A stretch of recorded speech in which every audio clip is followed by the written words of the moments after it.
Hey there, listeners, and welcome to Film Jot Reviews The Kitchen, which is about Hell's Kitchen, New York, and has nothing to do about food. Based on a DC Vertigo graphic novel by the same name, The Kitchen takes place in the late 1970s, following three wives married to Irish gangsters, whose husbands are sent to prison. Leaving the ladies worried for cash, they decide to get into the mob operation and wreak havoc. Making her directorial debut, Andrea Berloff, who also adapted the screenplay, does a fine job behind the camera, giving the audience a familiar feel to other mob movies despite having a very limited budget.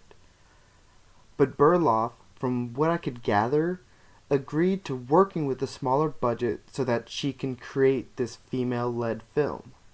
However, the biggest fault with this movie comes with trying to adapt a 180-page graphic novel into only 100 minutes of film.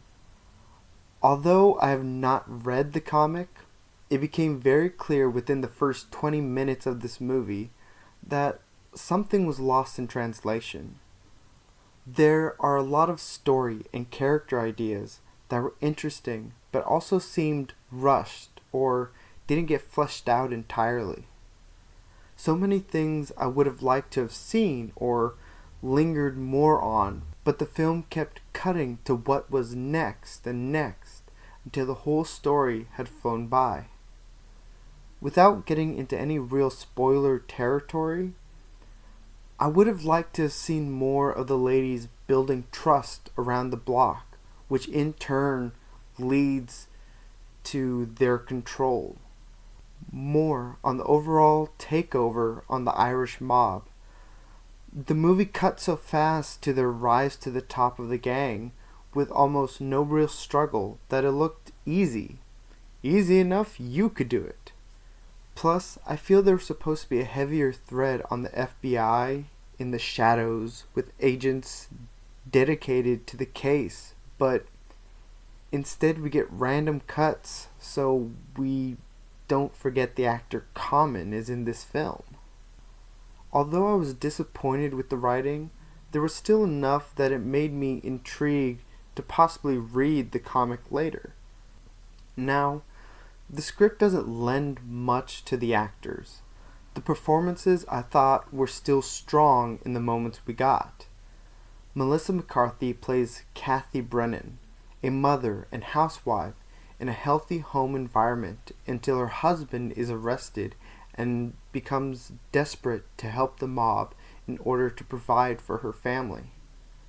I think McCarthy does great playing this tough yet motherly figure, showing the audience that she doesn't need to be goofy or crack jokes to hold your attention.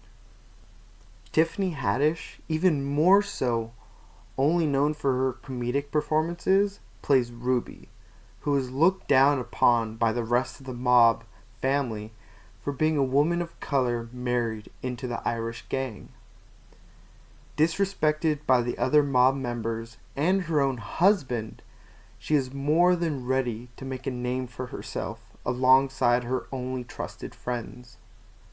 Seeing Haddish in films like Uncle Drew, Night School, and Girls' Night, I was pleasantly surprised with how intimidating and calculated and vindictive she could be in a role, and I hope to see more of what she can do in later films. And last but not least, my personal favorite character and performance of the film comes from Elizabeth Moss, known for her performances in shows like Mad Men and The Handmaid's Tale. She plays Claire Walsh, married to a drunk and abusive mobster, and once he's imprisoned, she looks to figure herself out and learn to stand strong, even developing some interesting skills. Although the part is not as focused on as the other ladies, I felt her character had the most productive growth in the short time frame. Plus, Moss's performance feels the most natural, which is fair to say, being she's the most experienced within this genre. Overall, I wish the film didn't feel so rushed. I also wish they would have pushed further with the R rating, instead of panning away or simplifying the gruesomeness that comes with gang war.